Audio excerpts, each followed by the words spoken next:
ओंकार झाला दैसर देहू। ओम नमस्ते देव्यो।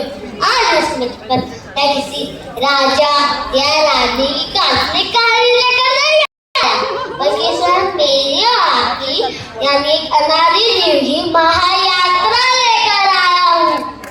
अनादि काल की वो दशा जब अपनी गोद के घोर अंधकार में सोए हुए थे, एक श्वास में 18 बार जन्म मरण का असहनीय दुख फिर पूर्ण रहस्य सावर से त्रास हो गए। नरक की आग में जले, पशु बनकर भय लेना, देव और मनुष्य बनकर संसार के वैभव में भटका। चार गतियों का यह चक्र युगों युगों तक चलता रहा, क्योंकि हमारे पास वस्तु का सच्चा वरदान नहीं था, यानी हम मिथ्यात्व के साथ जी रहे थे।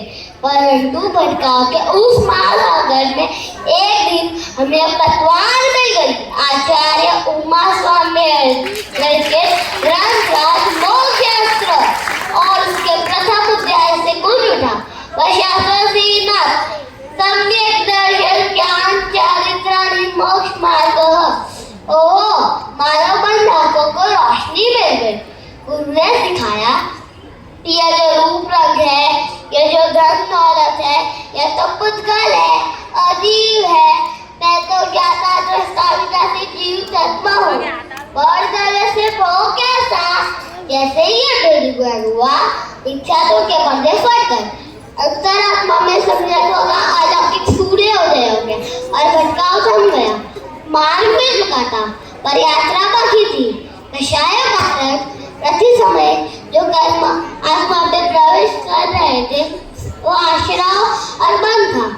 इस आजादी की गुलामी को काटने के लिए जिसने पुरुषार्थ का धनुष उठाया। नवम अध्याय के अनुसार पारा भावनाओं का चिंतन कर कर्मों के आते हुए द्वारों को रोक दिया। यही मेरा सब्र था। और फिर संसार निर्जरा हो अंतर्मुख होकर शोधोप्यों की ऐसी प्रचंड ध्यान अग्नि जलाई कि आजादी काल सचित कर्म के पहाड़ सुखी दुनिया के बाद चलकर साफ करने लगे। और देखते ही देखते दशे बदलेगा अंतिम मंगल क्षण आ गया। समस्त कर्म न्यस्त हो गए। देह का अंतिम पिंजरा टूट गया।